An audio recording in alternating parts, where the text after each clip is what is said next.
Arequipa, desde el punto de vista social, siempre ha estado apegada a la defensa de la Constitución, ¿no? Y ha protagonizado algunas revoluciones, así llamadas, durante el siglo XIX y también el siglo XX, ¿no?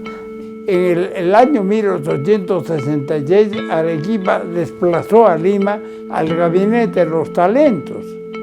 Todo el sistema jurídico, todo el engranaje jurídico del país ha sido mentado, creado, construido, desarrollado y cimentado en Arequipa.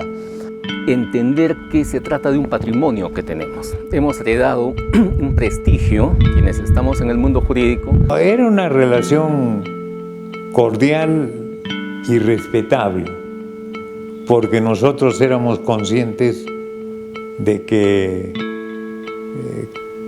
con los jueces mejor no meterse. Una ratificación que también lamentablemente afectó, creo que a la mitad o a más de la mitad de los integrantes de la Corte de Arequipa. Cuando entró Fujimori, con el Poder Judicial también hizo tires, pues. Y entonces surgía de pronto todo un movimiento terrorista en donde la población se encontraba, hay que decirlo claramente, entre dos frentes. En Arequipa se sacó a todos los jueces. En segunda instancia, entre nuestros vocales, solamente quedamos 3. He encontrado manifestaciones a nivel judicial, por ejemplo, de una fuerte preocupación, ¿no?, por garantías y por hacer bien las cosas, ¿no? Pero tenemos hombres de gran valía, de una valía excepcional. Arequipa es una ciudad letrada, está compuesta por la juridicidad, el impacto que tiene el derecho en la sociedad, la cultura, la religiosidad y la comida. Los cocineros de Lima nos andan llamando a veces y dicen: probé un plato maravilloso. Se llamaba algo de juez, algo de abogado, ¿no? Entonces le decimos: no, el escribano, eso mismo, ese plato. La mujer de un magistrado ayuda a su esposo espiritualmente. El impacto pandémico, sobre todo a los abogados que desarrollan su profesión de manera libre, les ha impactado en su desarrollo profesional y económico de manera muy lamentable. Nos ha creado muchos retos. Todos los servicios judiciales ahora tenemos que virtualizarlos. El servicio principal, que es la Administración de Justicia, tenemos que crear todos los mecanismos que nos permitan la virtualidad.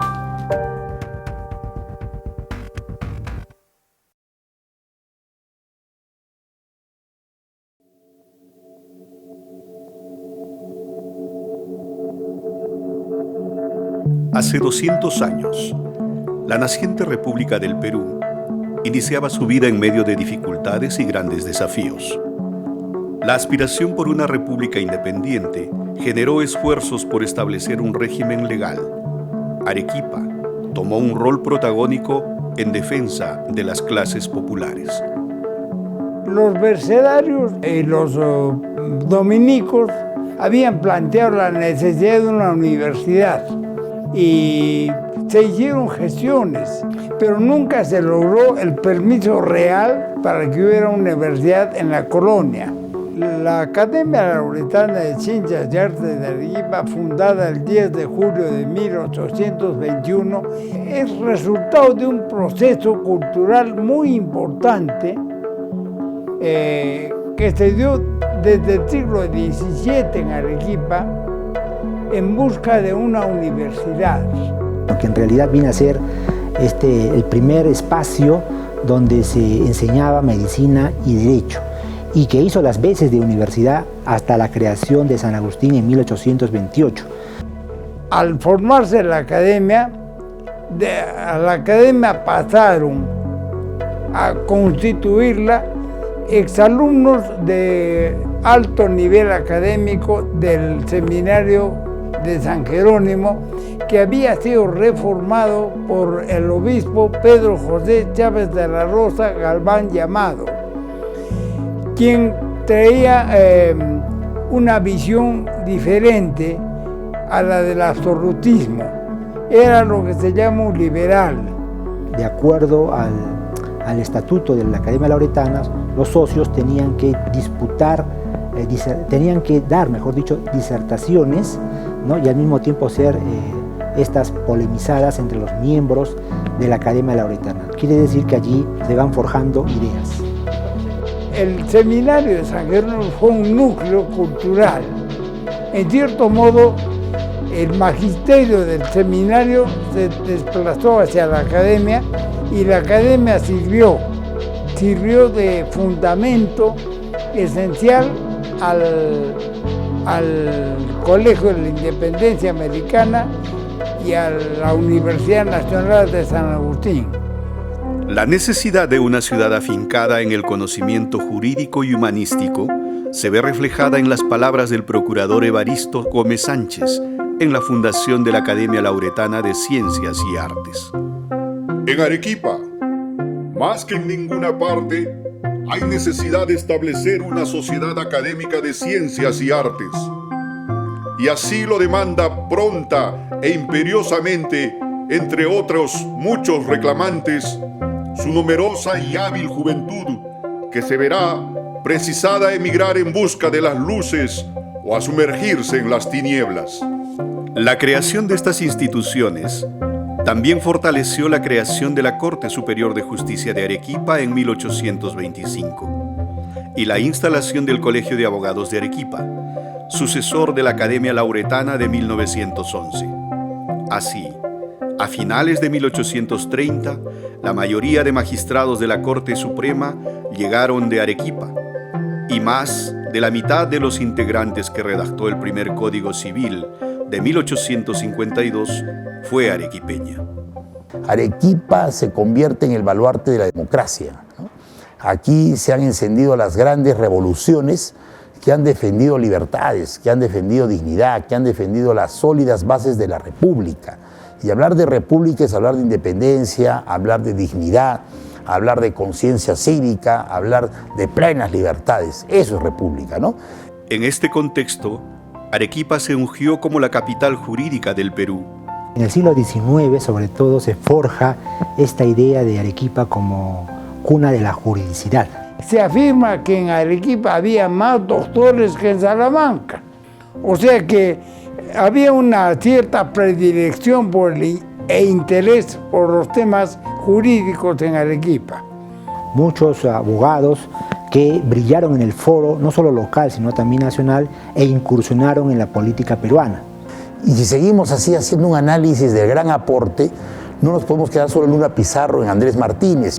Tenemos que hablar de distinguidísimos varones que han aportado a la formación del derecho peruano en materia civil, en materia comercial, en materia penal, en materia administrativa y fundamentalmente, por supuesto, en lo que es el sombrero del derecho, como es el derecho constitucional.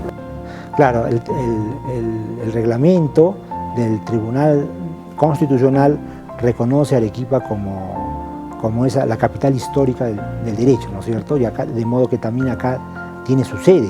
Este emblema quedó perennizado en la Constitución de 1979, donde Arequipa es designada como sede oficial del Tribunal Constitucional.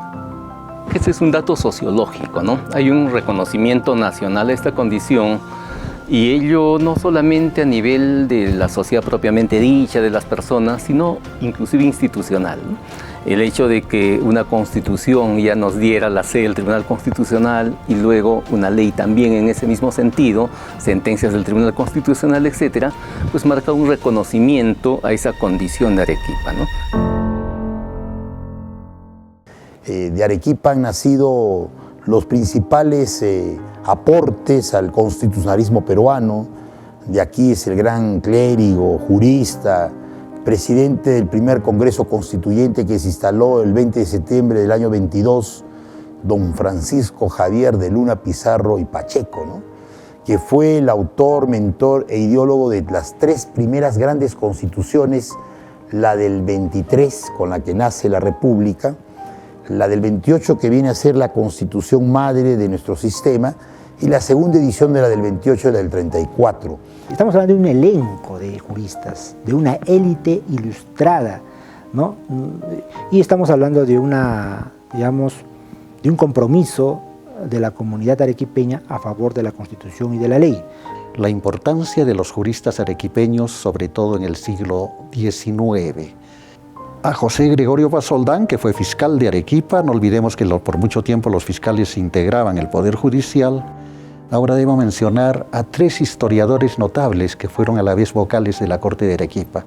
A Germán Leguía y Martínez, que en el poco tiempo que vivió en Arequipa alcanzó a publicar una historia de Arequipa y después la historia del protectorado en muchos tomos, que fue publicada recién en la década del 70.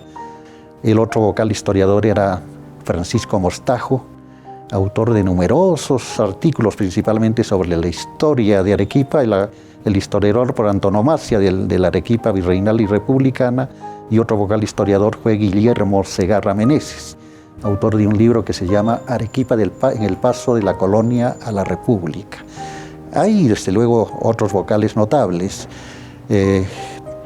Sé que destacaron mucho Pedro Germán Delgado, que llegó a la Corte Suprema, muchos años también catedrático de San Agustín, y Manuel II Núñez Valdivia, que igualmente llegó hasta la Corte Suprema y fue presidente de la Corte Suprema. Pero seguramente estoy omitiendo muchos nombres que deben ser mencionados. Hay grandes íconos, ¿no? Tenemos a Toribio Pacheco, por ejemplo, el primero de ellos que escribió el primer comentario de las constituciones del Perú. Su obra se llamó Cuestiones Constitucionales y se publicó en Arequipa en la imprenta de Francisco Ibáñez en 1854, ¿no? Y luego está su Tratado de Derecho Civil de Toribio Pacheco, y otro ícono viene a ser Francisco García Calderón Landa, que publicó entre 1860 y 1864 su monumental diccionario de la legislación peruana en 2 tomos más un suplemento, ¿no? Entonces, digamos que esos son 2 íconos. Aparte está José María Quimper, también, que escribió un derecho político, ¿no? E independientemente de su derecho político, el liberalismo, otra publicación de 1888, si no me equivoco. José Simeón Tejeda, que también es un reconocido jurista arequipeño, que perteneció a la Academia Lauretana y en la cual sustentó una disertación sobre la emancipación de la industria, que hasta la fecha sigue siendo analizada, sobre todo por los historiadores de historia económica del país, ¿no? Porque ahí él propone el liberalismo, él es un representante del liberalismo económico, pero a su manera para el siglo XIX. Y yo creo que la persona que busca la justicia también es una persona que vive del ideal del encontrar la justicia y de hacer realidad la aplicación de la ley, ¿no? Entonces el arequipeño jurista se ha caracterizado justamente por eso, ¿no? Por luchar a favor de la justicia y de la ley, traza metas, ¿no? Bastante elevadas para la nueva generación de futuros abogados que pueden tener como referentes a estas figuras tanto del pasado como del presente, porque ya no solo se trata de invocar el nombre de Bustamante y Rivero, ¿no? Que fue presidente de la Corte Internacional de Justicia de La Haya.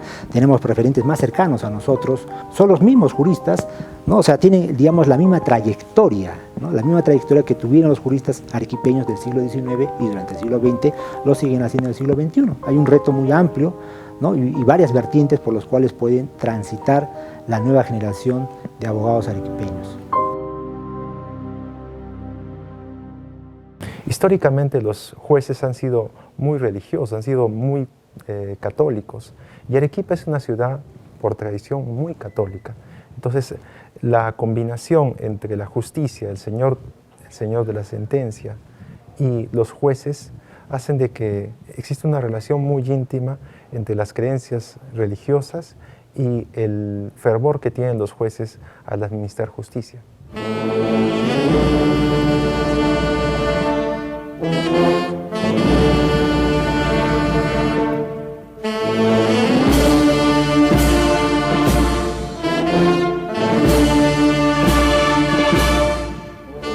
El imaginario de la justicia también se alimenta de nuestras creencias religiosas, como el culto al Señor de la Sentencia. La historia del patrono de los tribunales respalda la imagen del juez justo, hombre honesto y devoto. El culto al Señor de la Sentencia comienza con la donación de un hermoso lienzo del rey Felipe II de España en el tiempo del virreinato. Se celebra el tercer domingo de Pascua y el miércoles santo sale la procesión, recorriendo todas las calles de la ciudad y recibiendo diversos homenajes.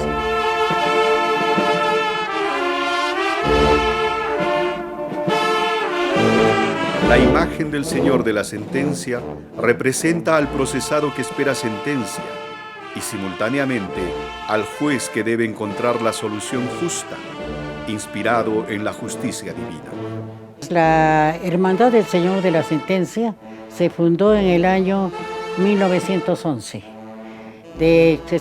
Constaba de la Hermandad de Caballeros y de Damas. Y ellas espiritualmente están acompañando para que sus esposos den sentencias justas, como le había dicho. De esa manera, la mujer de un magistrado ayuda a su esposo espiritualmente. Los escribanos siempre fueron parte del sistema de justicia y aportaron en la tarea de administrar justicia. Yo creo que la evolución histórica de la Corte Superior de Justicia de Arequipa ha atravesado por diferentes momentos. Desde su fundación en 1825 hasta la actualidad ha habido profundos cambios desde el punto de vista de la administración de justicia, cuando era el escribano el que manejaba el expediente, hasta los tiempos actuales del especialista legal con medios tecnológicos y a través de la notificación electrónica. Secretarios de juzgado, que se llamaban los escribanos. Antes, al inicio, cuando yo ingresé, aún los secretarios, los escribanos, digamos, no eran propiamente empleados judiciales, pero trabajaban en el Poder Judicial. Tan es así que ellos tenían su propia oficina cercana a la Corte por su cuenta y riesgo, y ellos pagaban su correspondiente merced conductiva. Primeramente, para ser elegido como escribano, daban examen ante vocales y el título les otorgaba el presidente de la República. Entonces ahí ejercían sus funciones y desarrollaban generalmente toda su función, escribían a mano. Posteriormente, a partir más o menos del año de 1975, a los escribanos se les denomina secretarios de juzgado. Tanto los escribanos como los secretarios de juzgado, hasta el año de 1988, no recibíamos renta, no nos pagaba el Estado. Entonces había unos aranceles que el Poder Judicial daba para que nosotros podamos cobrar los escritos, demandas y todas las actividades que podíamos desarrollar. Teníamos que ceñirnos al arancel que nos daba el Poder Judicial. La diferencia de repente de que antes, cuando éramos secretarios no rentados nosotros, teníamos que coser nuestros propios expedientes, con nuestra aguja, nuestro punzón para abrir huecos, y los expedientes tenían que estar en regla. Y antes las visitas que nos hacían los señores vocales, porque no nos hacía un señor juez, nos hacía un señor vocal, pedían el libro de ingresos y nos decía este expediente, y usted tenía que presentarle esos expedientes. Yo pienso de que Arequipa era pequeño, no era tan grande como ahora. Entonces, la gente necesita que los procesos salgan en forma inmediata y hay veces no se puede resolver, como por ejemplo en el tiempo que yo trabajaba, que se resolvía en la mañana y en la tarde se decretaba y en la noche ya estaban notificados. Había carga, pero sí se trabajaba rápido. De aquel sistema tradicional, escritural, caracterizado por las hojas de papel, por el pabilo, por el agujarriero y por el chancador para poder coser nuestros expedientes, pasamos a una nueva era dentro del sistema de justicia.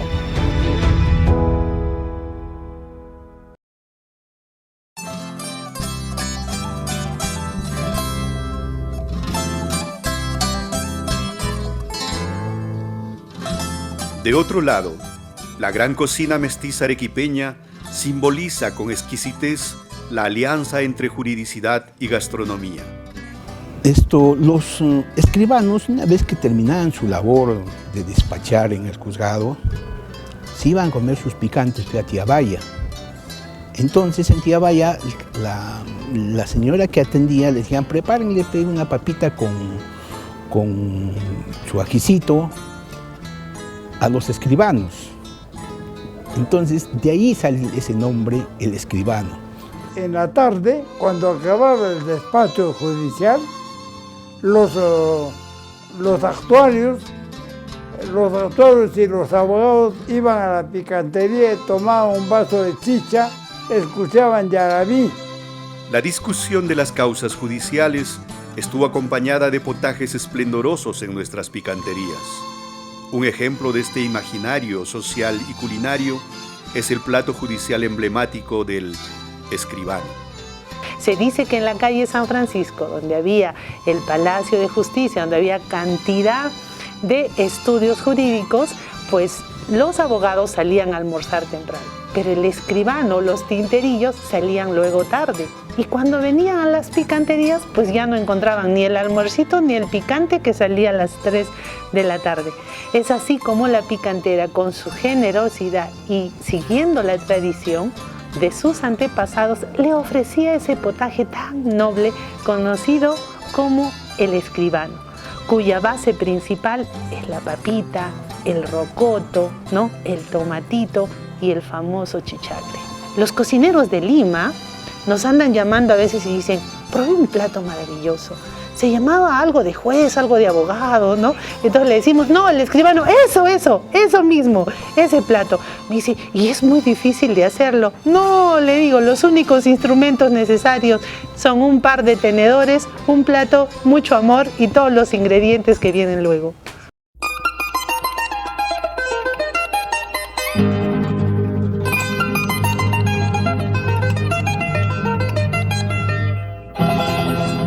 Tiene su esencia. No es que este es el plato del escribano y así se debía de hacer, o esta es la chicha y así se debía de hacer. No, como toda cultura es diversa, es rica, entonces se toma de cada abuela. Mi abuela, por ejemplo, lo solía hacer con un poco de cebolla, ¿no? Y otros decían, no, nunca se le echa cebolla al escribano. Otros decían, sí, mi abuelita, mi bisabuelita, sí la hacía con cebolla, ¿no? Entonces, pero lo rico es que el escribano sigue siendo uno de los hallares o el hallari más importante en nuestra cultura picantera. En resumen, la tradición jurídica de Arequipa es la perfecta combinación entre juristas notables, espíritu religioso y sazón culinaria.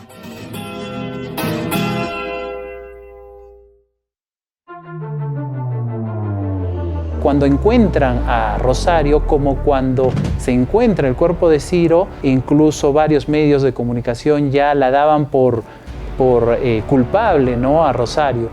Los asesinaron, les destrozaron el cráneo y algo curioso, que con la propia sangre de las víctimas les tiñeron el rostro, ambos rostros. La dignidad no se compra, no se vende.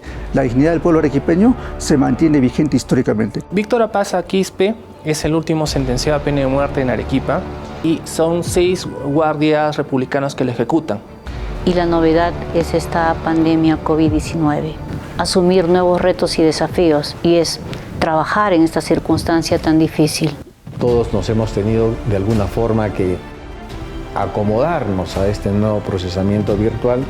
Visualizar, atender, repotenciar estos pequeños grupos para dar una mejor justicia, ¿no? Justicia para todos.